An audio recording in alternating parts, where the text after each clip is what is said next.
Uh-huh. I just feel like I've been around the block, ripping up fantasy stock, working around the clock. Look at the view from the top. Researching rookies a lot? No, I just be listening to pods, yeah. One in particular, I'm just a messenger, let me just pass on the rock.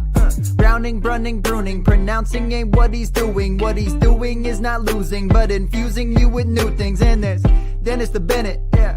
The man is a menace, yeah. Building a dynasty, some of the finest things. Promise you, you won't regret it. Sly as a fox, cultured in pop. Give him his props. Here is a thought, here is a box, and you cannot compare them at all. So don't even try. Careful with the news, but when you use a take, I take up Tony Fire. I mean Dyer, because anyone else is a huge mistake. Whoa, fantasy round table, fantasy round table, fantasy round table. Come take a look at the crown, baby. Hey, fantasy round table, fantasy round table, fantasy round table. Come take a look at the crown, baby. Go. Hello and welcome to another episode of the Fantasy Football Roundtable Podcast. It is Friday and we are looking forward to week 15 of the NFL season. It's December, Christmas is closing in, but Christmas for fantasy players is already here as long as your team was successful. The fantasy playoffs have arrived. Dennis, you gave me your stats on text, so it prompted me to count my teams. I have 38 dynasty teams, unless you ask my wife, and then the number should be 5. Right. And 2 redrafts. So I made the playoffs in 20 dynasty, 8 with first round buys. I missed 13. I have 5 teams that are kind of in a rebuild where we sold everything off. And then in redrafts, I went 2-0. So I felt pretty good about that. I had 1 first round buy. But how did you fare? So I am not as aggressive as you, and so I only have 18 dynasty teams. You probably enjoy it more, I'm going to be honest. I had 7 intentional rebuilds this year. Too many of them had 4 or 5 wins, so that was, not great. Of my 11 teams that I felt like were contending, 3 of them missed the playoffs.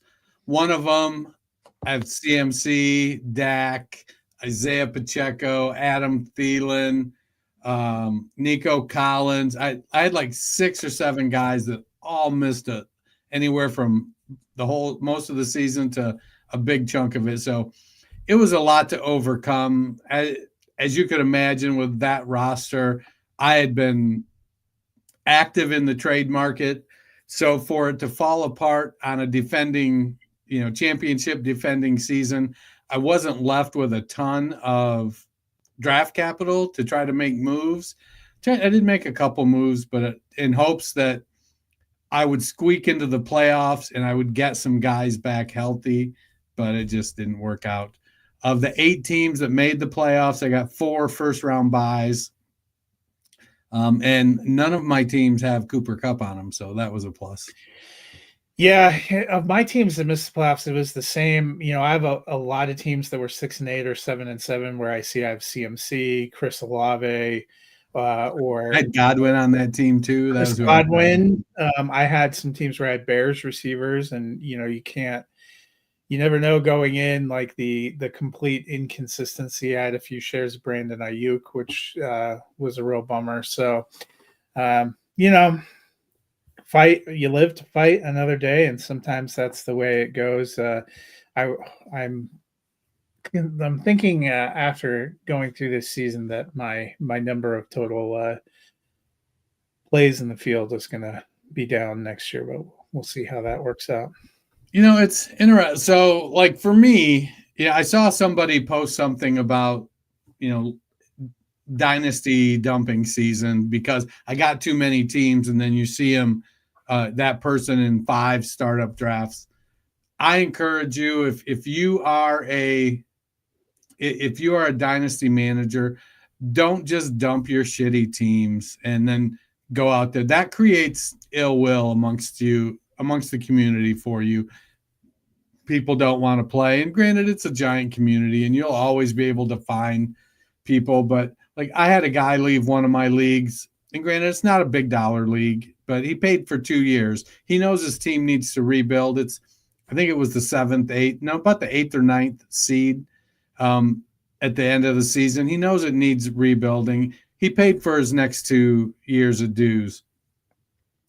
I aim to have a playoff team that has some youth. I don't want to dump a team that's full of CMCs, and have somebody do it. But I also try to acquire draft picks. So I'm leaving a league. I'm not terribly connected to this league that I'm going to leave, but I've got 3 first-round draft picks next year. I've got Jaden Daniels and Caleb Williams, Garrett Wilson on the team. There's some assets, and then there's a really good amount of draft capital. I don't feel bad leaving that league. I want to downsize a little bit. I may do another startup with people I'm more connected with, but I don't feel like I'm leaving that league with a bad team. I honestly stay in leagues if my team is awful and I don't have draft capital. I may not be active trading because I'm trying to get through a season or two to get back to where I have draft capital. So it's just what I feel is like the right thing to do in Dynasty. Yeah, I picked up a lot of orphans during the end of July and August, trying some different formats and stuff, and I just found some that I don't enjoy their construction or. Yeah, you have to. You've got to enjoy the league, whether it's I have a standard league. Hardly anybody plays standard anymore, but I was the primary ranker for a long time for standard scoring at Dynasty Nerds. And it occurred to me that I don't play in a standard league. It might be good for me to play so I started a standard scoring league to benefit my rankings. So I think that figuring out what's good. Yeah, I've got some leagues with a couple Empire leagues. I've got a 16-team Superflex double tight end, 9 IDP that's kind of out there that, it's not uncommon for somebody to score 400 points in a week because of the way the defensive scoring is set up. You find some unique things that work for you, but you also want to stick with the tried and true, the run of the mill, several years ago, we got into this habit where we were going in so many different ways in the types of leagues we were playing that we got away from the bulk of the people and what kind of leagues they play in, which are your Superflex, PPR, Start 9, Start 10. We made a conscious effort on the show to get back to that so that we were talking about, we were working our way towards having a target demographic of about 3 people.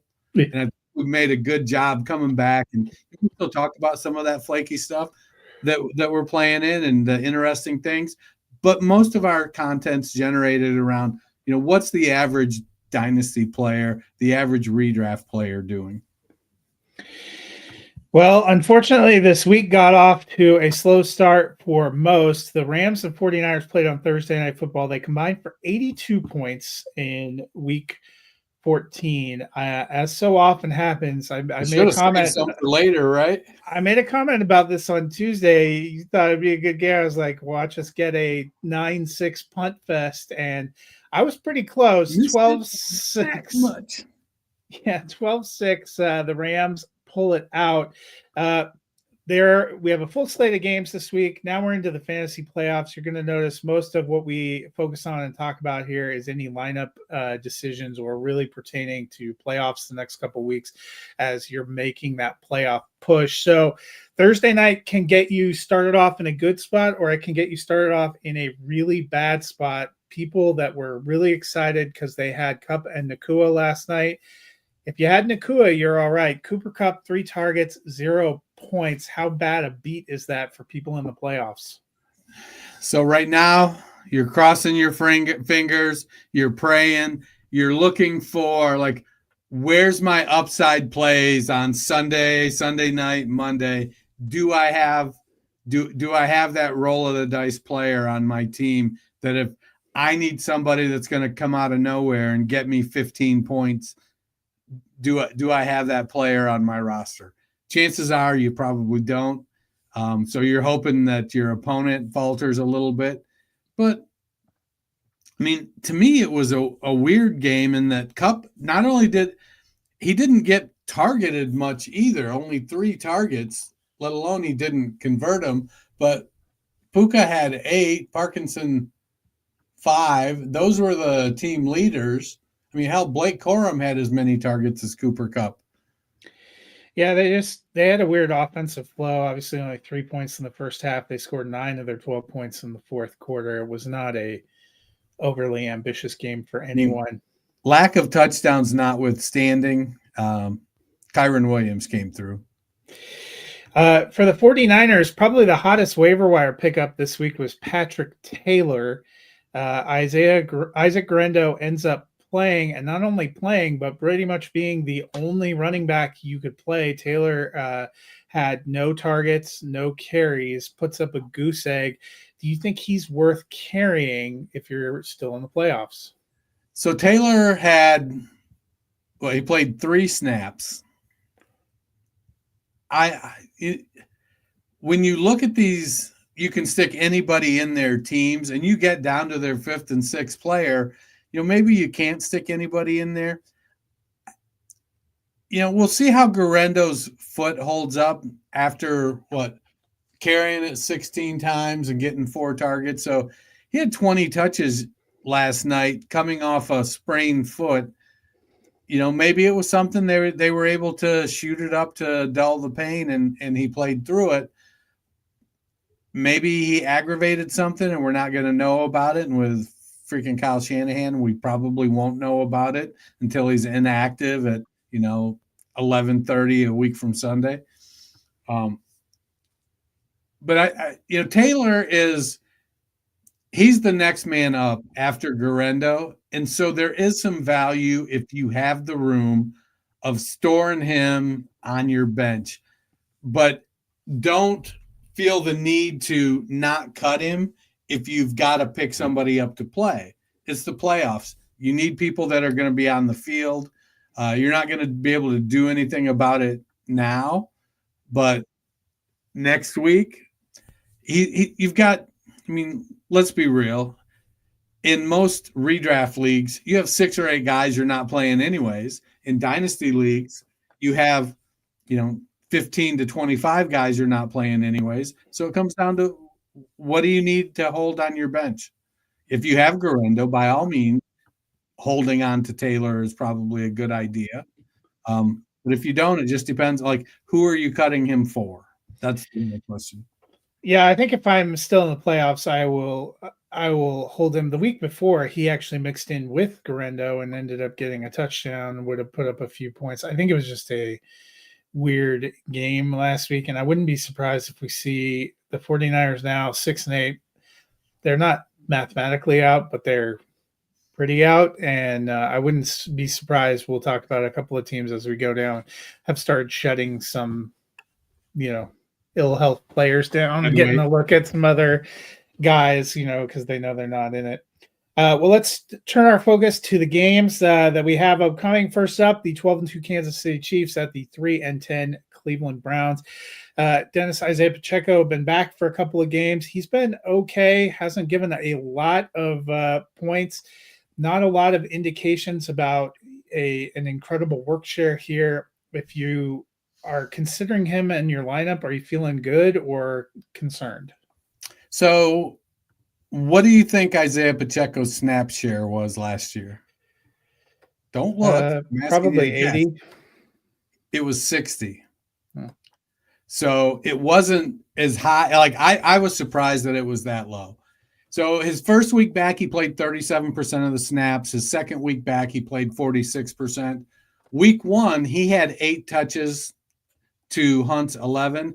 And mind you, I'm counting targets as touches just to group I probably should say opportunities, but so he had 8 opportunities to Hunt's 11. But last week, he had 18 opportunities to Hunt's 6.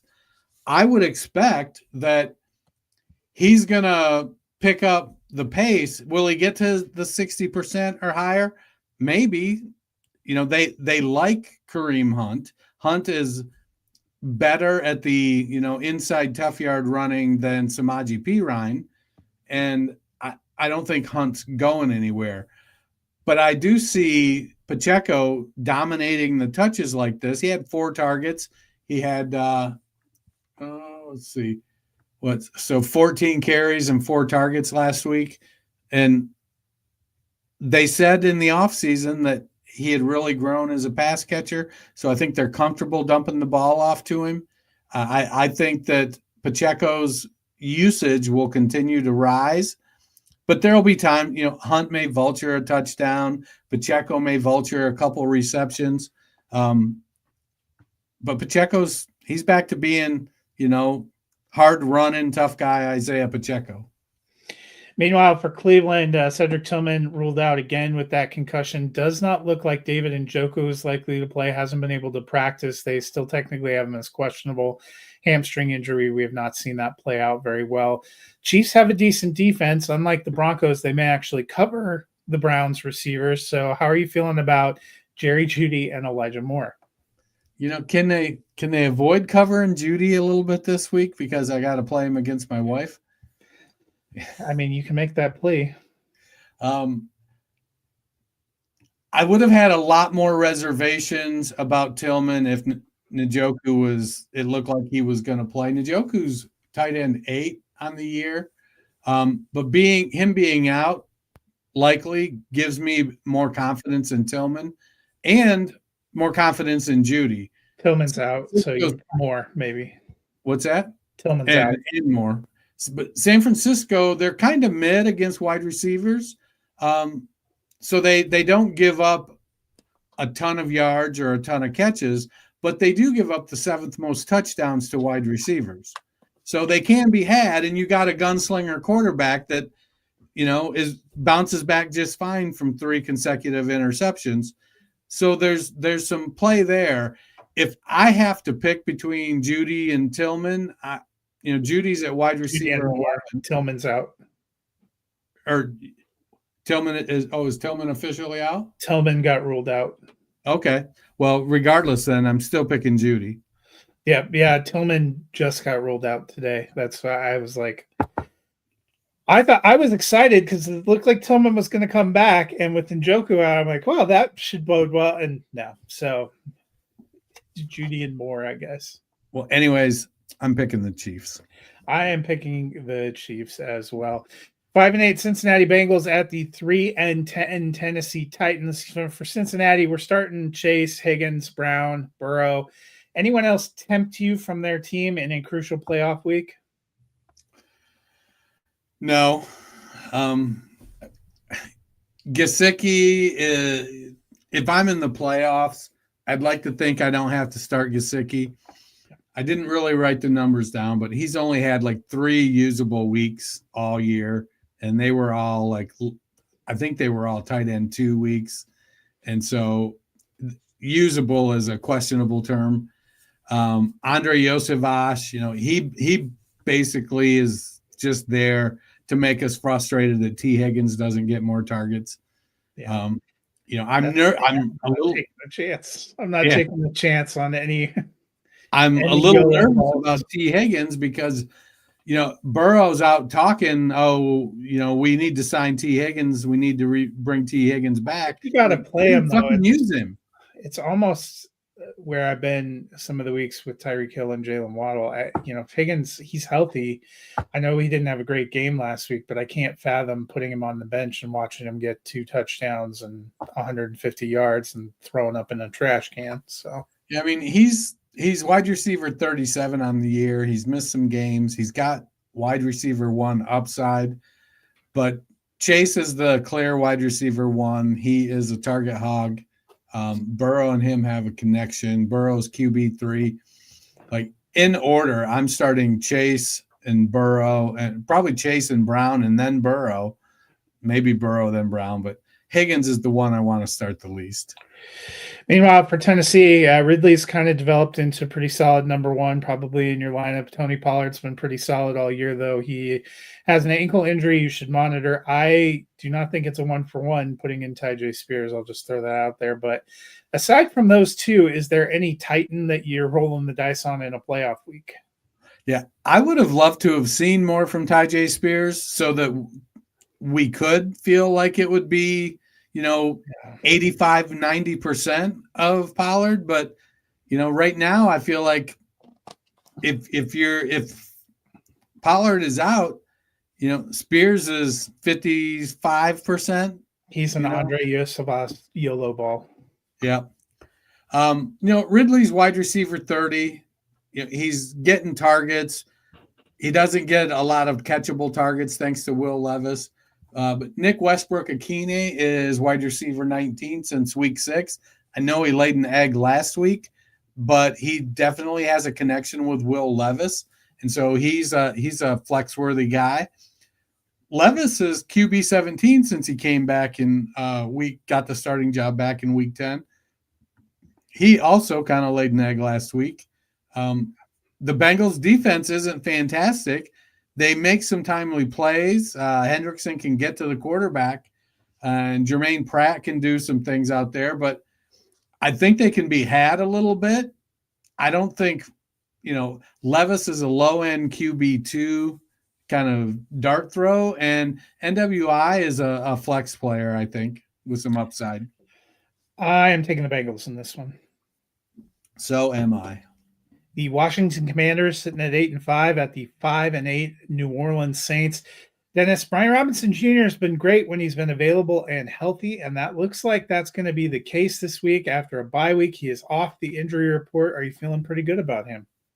So Robinson his season has been really split up into segments. He had a solid first 5 games. He was RB9.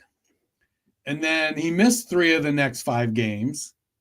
And then since he's come back, he is RB19 leading up to the week 14 bye. So it feels like, he's their number one. And he should get, as long as he's healthy, which he should be coming off the bye, he should get plenty of volume. The Saints give up the 5th most fantasy points to running backs, the 2nd most rushing TDs, and the 9th most rushing yards. And the Saints aren't a good team. It feels like a tailor-made game for Brian Robinson. On the flip side, Derek Carr now ruled down to doubtful. Looks like it's going to be Jake Haener getting his opportunity. You're starting Alvin Kamara. I don't know that there's another Saint I would take a chance on in a playoff week. Alvin Kamara is running back 3, and it's almost like, should we even start him? But I mean, I had liked what I was getting from MVS, and Juwan Johnson was kind of frisky last week, but I'm without Derek Carr, that's not the same. I'm not rolling the dice. Could he pop up? Haener completed 68% of his passes in college. Was he San Jose State or Fresno State or something? State, yeah. And he had a 68-18 touchdown to interception ratio, which is pretty reasonable, more than 3-1. So there is a little something there, but he's barely 6'1" and 200 pounds. He's not a prototype quarterback he's not a running quarterback. He's not your big bomber quarterback.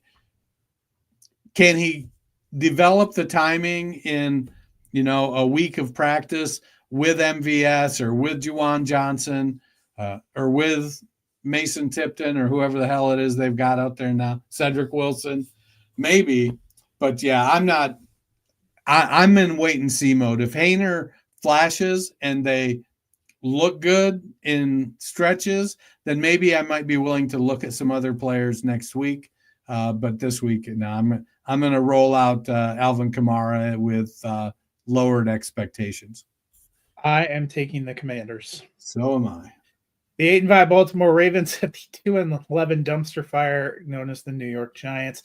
Dennis, Isaiah likely started out the season really hot, but we've seen him cool way off while Mark Andrews has kind of sprung back to Mark Andrews form. Playoff week, I know there are a few leagues I'm rolling Andrews because I'm feeling better about him, but how are you feeling about those two tight ends? Yeah, I'm probably not playing likely. He's sitting at tight end 20, so in the private Dix league where we start two tight ends, I'd probably play likely. But Andrews is getting back. He's averaging his lowest targets per game and receptions per game since his rookie year, 3.3 receptions, 3.9 targets. So that doesn't bode well. And some of it is the emergence of likely. Some of it's the emergence of Zay Flowers and Rashad Bateman. And some of it is they got Derek freaking Henry. So, Mark Andrews doesn't sit at the top of the food chain like he once did. That table has gotten a little bit crowded. It went from being a throne to a banquet table. And, there are a lot of other guys there eating. I think you're rolling out Andrews. He's going to be a tight end 1, but it's a little bit, the numbers aren't what they've been the last few years. Yeah, it's still been fairly solid. Meanwhile, for New York, Drew Lock is out with injury, so it's back to Tommy DeVito for however long he lasts. You're probably starting Tyrone Tracy just because he's getting volume and he's put up some points, and I don't know how you can sit Malik Neighbors, but any other Giants you're considering? It's hard to consider the Giants. Their quarterback and their offensive line situation is just so hard to trust, and it's kind of a mess. Slayton, Robinson, Bellinger, Singletary, I'm not trusting any of them in the playoffs. If I had to play one out of desperation, Slayton would be the one to give me a ceiling, and Wan'Dale would give me a little bit of a floor. Wan'Dale is I believe this guy will not get me a 0 kind of play. But Wan'Dale, he was getting good volume with Daniel Jones, but since the other quarterbacks have come in, it hasn't been the same Wan'Dale love fest. And honestly, that's just the Giants are not good, and I think Baltimore still trying to get back to winning its division. I think the Ravens are going to win pretty handily here.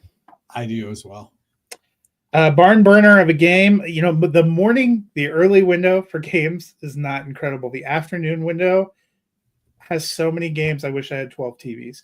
But morning window game here, Dallas Cowboys 5-8 at the 3-10 Carolina Panthers. You got to start CeeDee Lamb. Rico Dowdle has been real hot of late, seemingly helping carry that offense. I think you're starting him.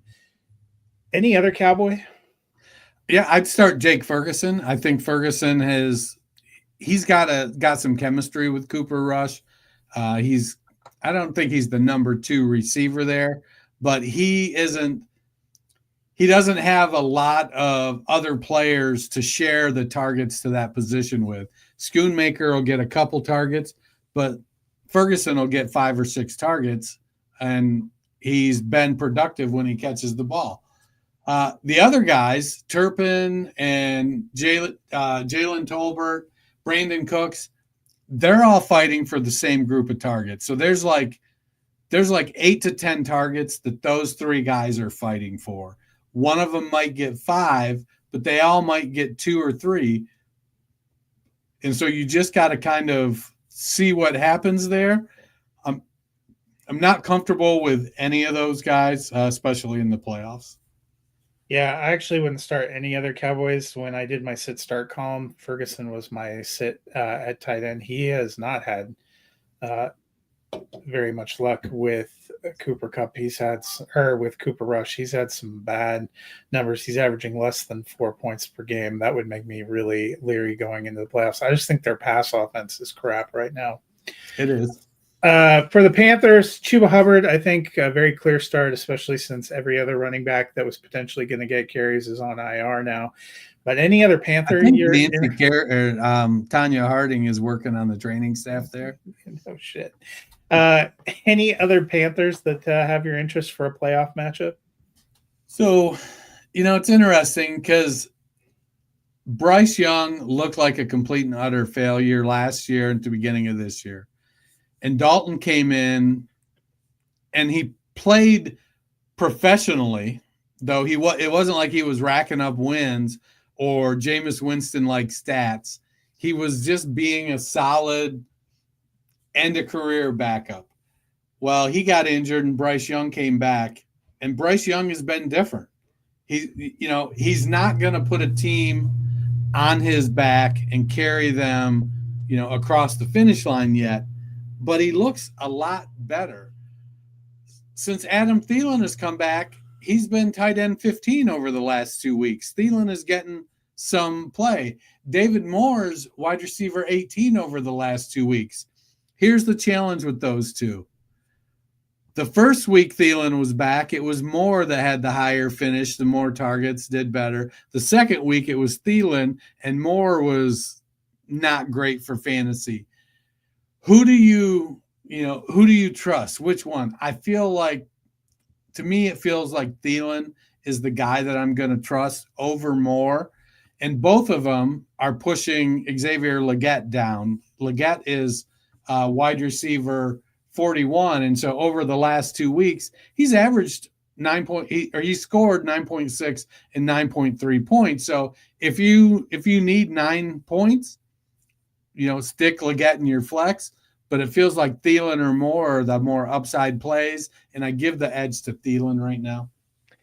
Yeah, Thielen I might consider. I think Bryce Young is an under-the-radar guy you point out. Since he got the starting job back in Week 8, he's QB 20, averaging more than 15 points per game. He has a better average and more points than Aaron Rodgers, Geno Smith, Jordan Love, or Kirk Cousins during that period. So, we probably get stuck a little bit on his crappy start to the season, but I think he's been playing better of late, which is why I am taking the Panthers as my upset. I initially had the Cowboys down, but I'm taking the Panthers as well. The Panthers have been so close to pulling one of these upsets the last few weeks. I think they will. I still not sure why the Cowboys deserve to be favored on the road in Carolina. Another banger of a game, the 3-10 Jets at 3-10 Jacksonville Jaguars. I guess this is just a game to see whether a team releases its quarterback or fires its coach after the game. Breece Hall was out last week, has a knee injury. He's officially listed as questionable, but there have been a lot of negative reports. He missed a lot of days of practice. They said he was really struggling. I have a feeling he's going to be active for this one, but we saw 2 weeks ago when he was active, while he got 14 carries, he had 0 targets, and they were rotating 3 backs.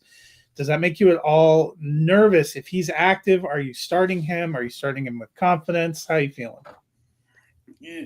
I feel like if he's active, you have to lean into it, but temper expectations. He's RB 15 on the season. He's missed some time. He's been injured. I thought it would be wheels up for Braylon Allen with Breece Hall out because Young had been playing well. And then they had a 50-50 split last week, Allen and Davis.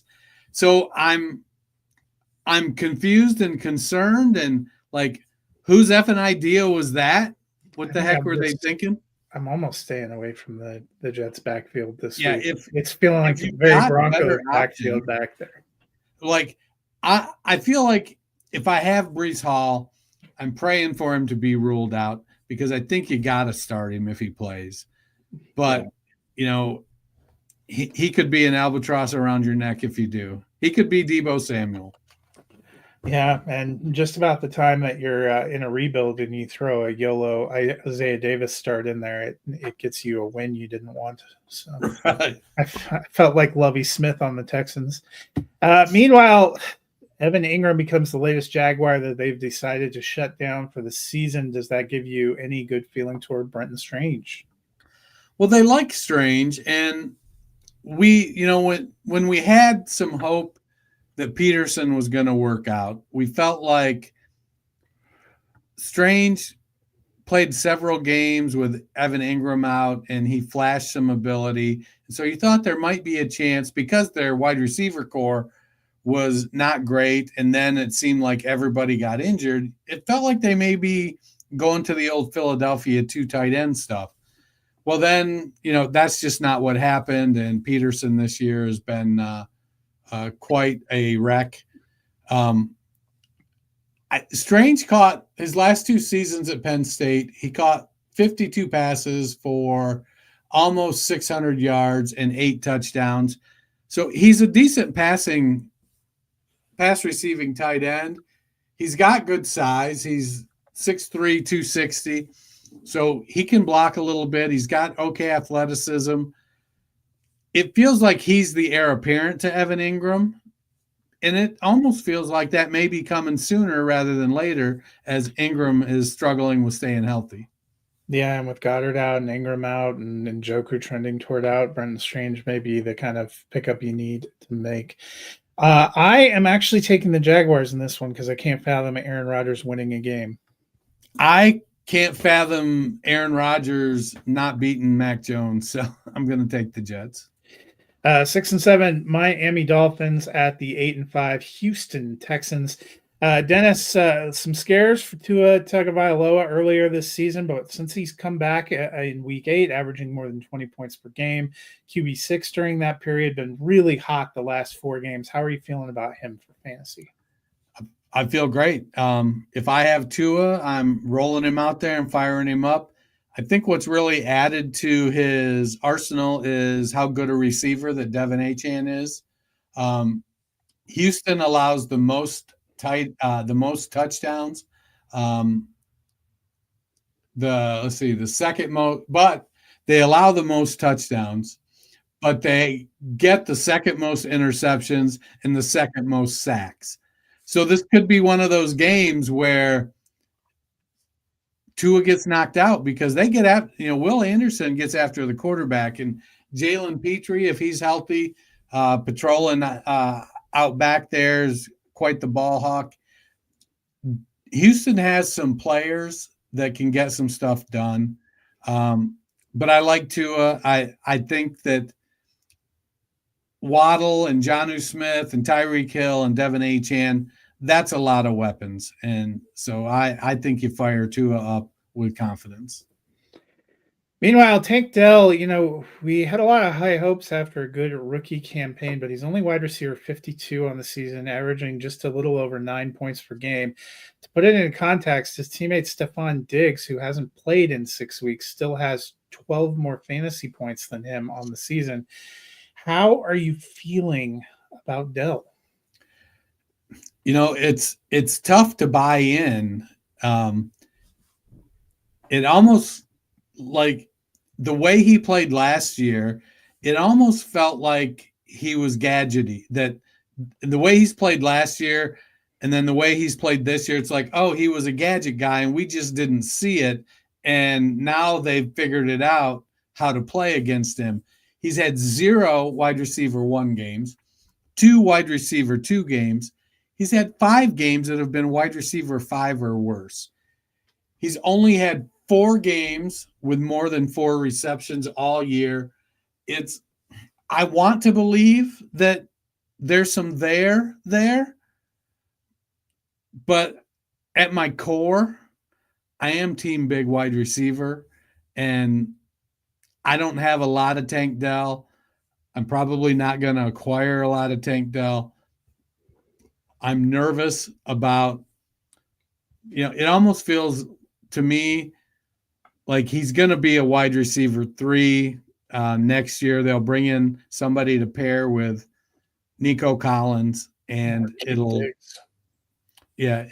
be more of the same that we've gotten this year. He'll flash here and there, make some plays, have a couple good games, and it just won't be that way for most of the year. I'm taking the Texans. Oh, I'm a toss-up on this. I'll take Texans too, just because I love C.J. Stroud. Next up, the 6-7 Indianapolis Colts at the 8-5 Denver Broncos. Another wide receiver we liked a lot coming into the season that has struggled with injuries and inefficiency in the passing game, and that is Michael Pittman Jr. He's only 1 slot up, wide receiver 51 on the season, also averaging just a little over 9 points. He's most likely to get Patrick Surtain in this game because of where Downs typically plays. How would you feel about Pittman if you're in a crucial playoff matchup? It's going to be a challenge. 4 of his last 5 games, he's been a wide receiver 4 or worse. He's sitting at wide receiver 51 on the year. He's averaging over 7 targets a game the last 3 games. It's just not converting them. And if Patrick Surtain is able to shadow him, I think that Richardson's going to go away. Whether they go running game heavy with Taylor, whether they go to, Alec Pierce. Did you say Downs looked like he was going to play? Yeah, I think Downs is still officially listed as questionable, but he got in a practice today, I thought. So let me look. Yeah, so it's going to be I think it's going to be a rough go for Pittman. Yeah, he's officially questionable. He has a shoulder injury, but I think he practiced fully Thursday and Friday. Yeah, I'm nervous about playing Pittman, especially if he's getting shadow treatment from Surtain. Yeah, I think Downs is more likely to end up in the slot and have a Jerry Jeudy like coverage scheme against them. Unfortunately, Riley Moss out again for the Denver Broncos. Speaking of the Broncos, you're starting Bo Nix, you're starting Cortland Sutton. Any other Bronco you're taking a chance on in a playoff week? Probably not. Devon Vele has flashed here and there. I wish I knew what they were doing at the running back position. Even God doesn't know what they're doing. Some way to interpret it so that we knew who to play, but God only knows if it's McLaughlin or Estime or Javonte Williams. So, it's a train wreck back there. So outside of Nix and Sutton, I'm pretty much staying away from the Broncos. I am taking the Broncos to win. So am I. Next up, probably game of the week, 10-3 Buffalo Bills at the 12-1 Detroit Lions. One pride, baby. We talked about James Cook being a little up and down lately. This is not an opportune matchup. He is a guy you would like to have for the playoffs, but how good are you feeling about him in your lineup this week? Well, look, Josh Allen isn't going to throw 3 touchdowns and rush for 3 touchdowns and 80 yards every week. You don't know that. You don't. I feel like I feel it in my bones. I have some fantasy teams where, honestly, this week I could use it. As long as Detroit, Jared Goff can also just throw the 7 touchdowns, or they can have 27 rushing touchdowns. I'm fine with all of it. Let this one be a 50-point for a team. Cook's numbers are down slightly from last year, which was a good year. They're down slightly, except touchdowns, which he had 2 rushing touchdowns last year. He has 11 this year. James Cook is a good a good running back. He's gonna still get his opportunity. What hurts him isn't that they, give him a break and bring in Ray Davis or Ty Johnson. What hurts him is when they give him a break and bring in Ray Davis or Ty Johnson, those son of a guns play their asses off. And they're putting up numbers, and they're, I don't think either of them are nowhere near as talented as James Cook. But James Cook is kind of that new era running back, 5'11", 200 pound. He's not a big banger. You don't get the team wants to give him lots of touches, but they also don't want to break him. And while Cook is having a good year for fantasy because of the touchdowns, with the receiving and rushing being down some, if he's not getting a touchdown, that does, that can handicap your fantasy team some. Speaking of guys not having quite as good a year, Sam Laporta was incredible last year's rookie. He's been okay, seems to be getting a few more targets of late. Tough tight end week. How are you feeling about him? I think if you drafted Laporta, you got to start him. He's been coming on. He's tight end 13, so he's been steadily climbing the tight end ranks. I think he finishes the playoffs, if you add the playoffs to his season, I think he ends up as a tight end 1. I just think that, unfortunately, he is not going to deliver on his preseason ADP. And there's not a lot you can, you got to take your medicine and hope you were able to either find somebody that you felt comfortable playing some weeks until Laporta started to get more consistent, or that you did well enough at your other positions that you still got to the playoffs, and now maybe Laporta is heating up. I'm taking the Lions in this one. So am I. Another great game. Pittsburgh Steelers 10-3 at the 11-2 Philadelphia Eagles. No George Pickens again this week. Do you like Pat Freiermuth again? I think like is a strong word. So Freiermuth was 5th on the team in targets last week, but he got a touchdown and he had a few yards. So, he made the most with those 3 targets. I like Freiermuth. I hope he has another bad week because Jackie's playing him. And I hope she's not listening. It's going to be a cold night for me if she is. The with Pickens out, this team gets one-dimensional. And the Eagles, I think, are going to present a lot of problems because Mike Williams, while he can do some of the things that George Pickens can do, he's older and he can't do them consistently. And Calvin Austin, while he can do some things, he's 5'9" and 189 pounds or 181 pounds. He's a little dude. Van Jefferson, not super athletic. Darnell Washington provides some interest in the passing game because he's 11 feet tall. And a decent athlete he's a great athlete for how big he is. But Freiermuth this has to be a game where he steps up and he delivers, 50 plus yards and a touchdown if the Steelers want to have a shot. Meanwhile, a lot been made about the Eagles passing game this week. We know Dallas Goedert not coming back. He is on IR. Do you think it could be a big game for A.J. Brown and or Devonta Smith?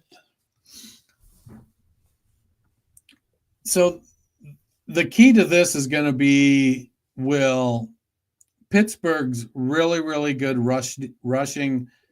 Pittsburgh's really, really good pass rush be able to get to Jalen Hurts enough, or will Jalen Hurts be able to escape the really good pass rush enough to make them back off and give him time to throw? Brown is going to get his targets and Smith is going to get his targets and Saquon Barkley is going to get his touches. I've got a team where I lost Evan Ingram and I have to slot in Grant Calcaterra. And so I'm hoping that Calcaterra can get 5 or 6 targets, and do something with them. I like Calcaterra as a prospect, a low-end prospect, but I think A.J. Brown is going to be the guy that has to make a difference in this game, and it'll all depend on whether or not Jalen Hurts can avoid the rush. And if he can, I think it's going to be the Eagles, and I'm going the Eagles here. Yeah, I'm taking the Eagles as well. The one kind of mediocre afternoon window game is the New England Patriots 3-10 at the 6-7 Arizona Cardinals. Drake May, probably a super flex consideration. Ramondre Stevenson has been good enough to be a flex at least in your lineup. Any other Patriot you're looking at? I like Kayshon Boutte. He hasn't developed the consistency yet. Is he second year? Is he rookie? I forget which. Second year. The Patriots are going to need to continue to develop that wide receiver core. Boutte is a guy that I think if they can get a true wide receiver 1 to put across from him, he can excel as a wide receiver 2. And I think Drake May has the capacity to support them. they need to improve their offensive line. If you improve the offensive line, we've seen Ramondre Stevenson can be a stud at the running back position. Ultimately, I'm probably the only other player, like the only two players I think I'd consider would be Booty and Hunter Henry. And neither one of them have been reliable of late. Speaking about not always reliable for the Cardinals, Kyler Murray, Marvin Harrison Jr., based on where they were drafted, you probably need them, but how are you feeling about them going into this playoff week? Well, the Patriots defense is top 13 versus quarterbacks in fantasy points. Murray has not developed a connection with Marvin Harrison like you would have hoped if you drafted Marvin Harrison, or like the Cardinals hoped when they drafted Marvin Harrison. Now, that's not all on Kyler Murray. I think Harrison has not always played a sparkling game. Michael Wilson has flashed some. Trey McBride has been a monster with the volume. He just can't seem to find the end zone. So Murray's sitting at QB 10, and Marvin Harrison has been steadily dropping. He's QB 28. He was a low end, I think, early in the season. He did achieve QB 1 stat or wide receiver 1 status. Then he dropped, and he just kind of steadily dropped as the season went on. I do think that Harrison, we've only got 3 weeks left. I think he'll hold on and be a top 30 wide receiver for the year. But Murray's propensity to take off running and to, with James Conner getting the extension and playing well in the running game, it doesn't always feel like, they don't prioritize Harrison like New York prioritizes Neighbors, I guess is the point I'm trying to make. And even Neighbors has been somewhat of a toss-up. I think at least there's a Trey McBride in Arizona where you can be like, hey, they have a marquee, Neighbors is competing against Air, and Air is winning. Yeah, I think that Kyler Murray's probably going to deliver you low-end QB1, high-end QB2 numbers for the rest of this year. That's just kind of where he's at. But he's doing it because he keeps nailing a run play, it seems, every game that turns into a touchdown. I am taking the Cardinals in this one to stay in that race in the NFC West. I'm going to take the Patriots. Next up, we all have our upset special, I guess. I can't say anything. I took the freaking stomach special is what that is. Oh, I took the freaking Jaguars for reasons surpassing understanding. 7-6 Tampa Bay Buccaneers at the 8-5 Los Angeles Chargers. Dennis, last week Bucky Irving was active, but hardly a presence in the game. Still dealing with that injury. Questionable. Did return to practice. If he's active again, how are you approaching that? I'm doing all the sleuthing I can to try to figure out how active he's going to be. They want to use Irving as their inside runner, and he's probably, I think he's the smallest of the three backs at the top of their depth chart.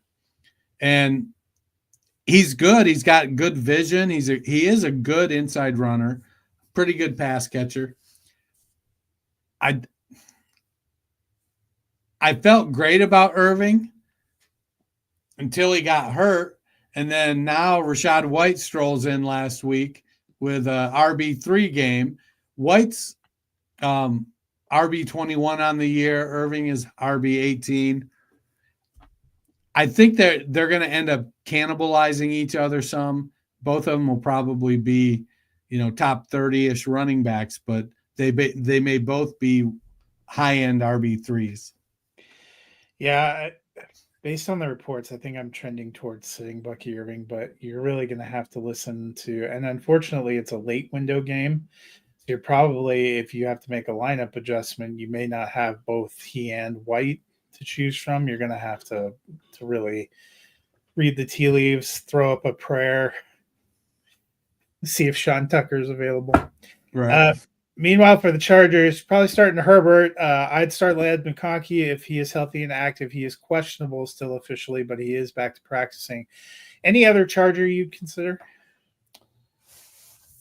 Disley has had some good games at tight end, but he's out. Yeah.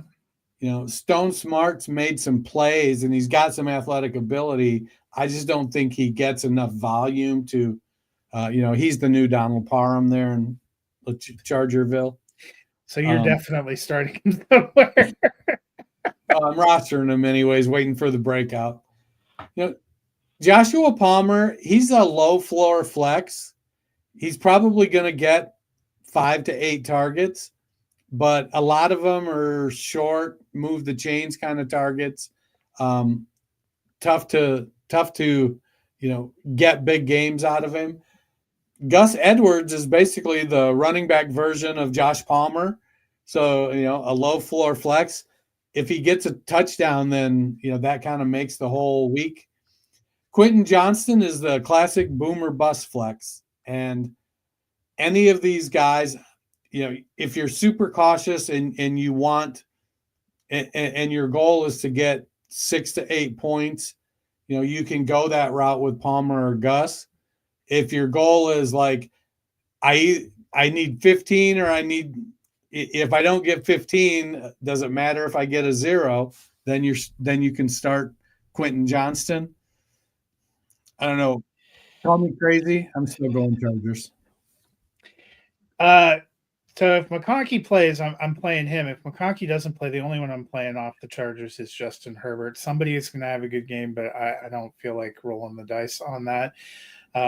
I am actually taking the Buccaneers in this one. I think they are a better team right now and a hotter team, at least a healthier team. Sunday Night Football, the 9-4 Green Bay Packers at the 8-5 Seattle Seahawks. This one actually looking like a pretty good one. Dennis Romeo Dobbs is off of the injury report, which means all of the Green Bay Packer receivers are healthy and available, which could be a nightmare for fantasy. How are you sorting through that nightmare? So through 14 weeks, Jaden Reed's wide receiver 18. Christian Watson is wide receiver 63. Romeo Dobbs is wide receiver 64. And Dontavian Wicks is wide receiver 77. Now, those last 3 numbers, Wicks is the 4. And he only plays when Dobbs or he only plays volume when Dobbs or Watson or Reed, for that matter, are injured. So it doesn't tell us the whole story. Dobbs is probably the number 2 guy there. Watson is the big play guy. Reed is the Swiss Army knife. The question is, will they get enough volume? I probably am comfortable starting Reed. If Dobbs is healthy, I think he's the possession guy, though he wants to believe he's the big play threat like Christian Watson. Watson is he's the Quentin Johnston of the Packers, but he is better. Watson is that guy that I would start if I took a 0 from Cooper Kupp, because Watson is one of those YOLO guys that in the right circumstance could get you 40 points. He could get you 0 points. Right. But he feels like in this game, that player, if you're kind of screwed. Well, you could, it's well within the range of outcomes for Watson to catch 4 passes for 175 yards and 3 touchdowns. Yeah, and that's probably the only place I feel like I'm throwing him out there, because I think with all of them healthy and the way Josh Jacobs is running the football right now, I'm not feeling good about any of the Packers receivers, because as I mentioned, Jordan Love has been sneaky, not incredible the last few weeks. He's like barely in the Superflex rankings since week 8. He was QB 24. That gives me some pause. Or QB 23. He and Kirk Cousins have been about in the same sadness boat lately. And let's us not forget Tucker Kraft. That's true too. Meanwhile, for the Seahawks, Kenneth Walker downgraded to doubtful today. Wheels up again for Zach Charbonnet. Hell yeah. After last week. Now, granted, it's going to be a 16 carry for 31 yards and no touchdowns game this week. But, I mean, he showed us why they drafted him. No, I think Charbonnet, he'll get volume. He's good in all aspects of the game. They trust him. They like him. The downside is Geno just has not played very well the back half of the season. Yeah, so that's when I was pulling up those Bryce Young numbers. Bryce Young 20 since week 8. Aaron Rodgers 21. We don't think that's great. Geno Smith 22. Jordan Love 23. Kirk Cousins 24. Those are some guys that you've been banking on that probably are not delivering for you. I'm taking the Packers in this one. So am I. Just to make our lives even more of a tense time in the holidays, they have a Monday night doubleheader again this week. First of those games. The first of those games is the 4-9 Chicago Bears at the 11-2 Minnesota Vikings. On the positive for the Bears receivers, neither DeAndre Swift or Rashawn Johnson were able to practice today, which kind of gives you an indication they might have some running back issues. On the negative, their offense has been a dumpster fire, and they looked dreadful last week. How are you feeling about the Bears trio of receivers for fantasy playoffs? You know, their running backs are banged up pretty good, but a concussion and a groin injury. That's not you're not going to know that. And then Cole Kmet lays an egg and gives me a 0 last week. Well, that's part of the course with Cole Kmet. That was rough in the Scott Fish Bowl. Anyways, I'm still bitter. I missed the cut by 17.17 points. And back to the game we were talking about. You know, DJ Moore, wide receiver 14 on the year, you're going to fire him up. If they have to go, if Travis Homer is their starting back because Swift and Roschon are out, who are they calling up? Darrington Evans. Oh, the ghost of Royce Freeman is on the Bears. You laugh, but when that got called up for the Rams last year, I feel like he ended up running for like 100 yards in one of those games and just killing everyone. Yeah. I think that they'll lean into the passing game if they have to. Brian Flores is going to develop a game plan that I think will befuddle Caleb Williams. And Thomas Brown. It could be a rough game. We've seen Williams have some real ups and downs, and I'm expecting this one to be a down. Yeah, you still are going to start DJ Moore. You may have better options than Odunze or Allen, though. Yeah, those are real tough. I think if I had to choose, though, I would go with Odunze right now because he's another one of those guys that feels like a YOLO pick, kind of like last week. I think was the week he had 2 touchdowns just out of nowhere. Yeah, but it's tough sledding. Meanwhile, for the Vikings, you like Sam Darnold, you like Justin Jefferson, Aaron Jones. We've seen Jordan Addison and TJ Hawkinson have some big games at times. How are you feeling about them for a playoff week? Addison's sitting at wide receiver 20, which would seem to indicate you want to start him. I like what having Justin Jefferson on the other side of the field when you're as good as Jordan Addison feels like there should be he should have to count to 5 before he runs his route because Justin Jefferson is on the other side of the ball, or count to 3 before he takes off to run his route. Because it's just not quite fair. I think you're rolling out Addison. There are some because they've got Aaron Jones and TJ Hawkinson and Justin Jefferson. You just have to accept there's going to be some roller coaster riding with him. But man, when he's hitting the top of the hill, he's getting up there. So you hope that he gets hot. They want to play well heading into the playoffs.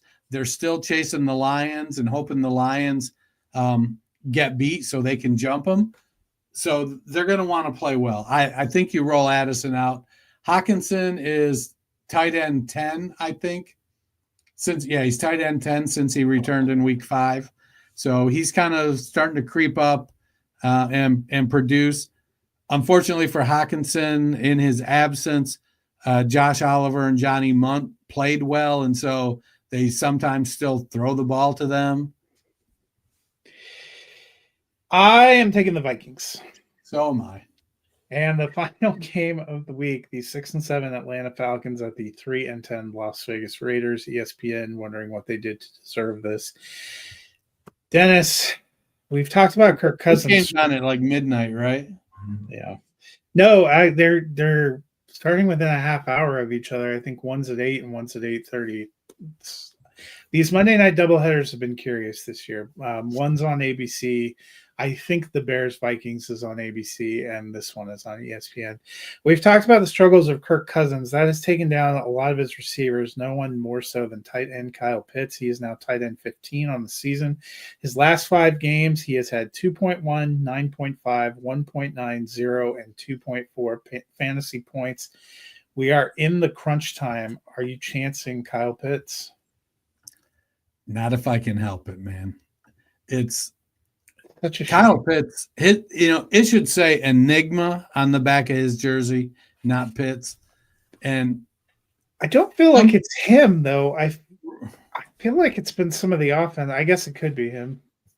No, he's an immensely talented guy. He's big. He's fast. He's shown that he's got good hands.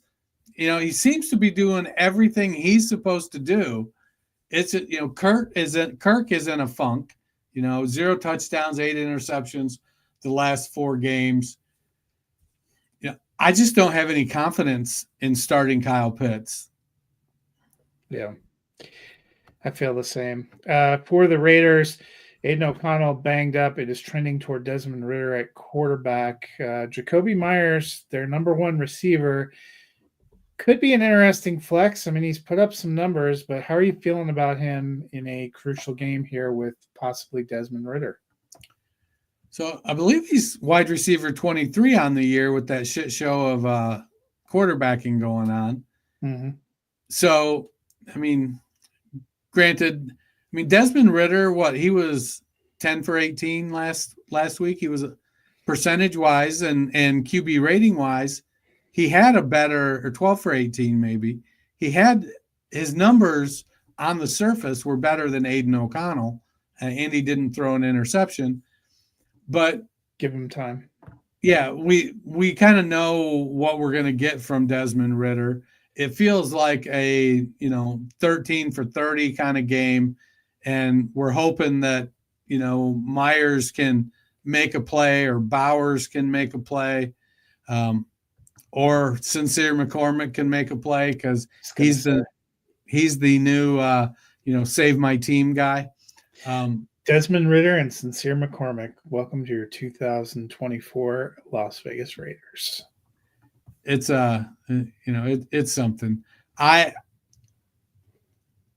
would play Myers as a flex and probably feel okay about it, just because somebody's got to catch the ball there.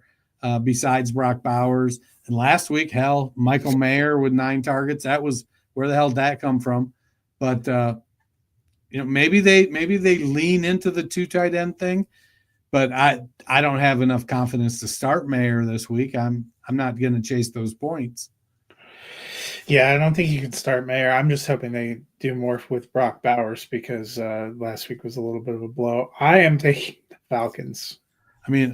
The Falcons got to be delighted that they get the Raiders this week. They have a chance to get back to 500. Yep. That'll do it for us this week. Hope you guys all do well in the first week of the fantasy playoffs. Dennis, if it's a long Saturday, just staring at the ceiling, what can they do? They can go to their favorite podcast platform, hit that search bar, type in the Fantasy Football Roundtable podcast, give us a subscribe, give us a like. Listen to any number of our 700 or plus so previous episodes. I'm really surprised the NFL isn't starting Saturday games this week. Yeah. I wonder if the 12-game playoff had something to do with it, though they're not playing this week. The college Yeah. had it.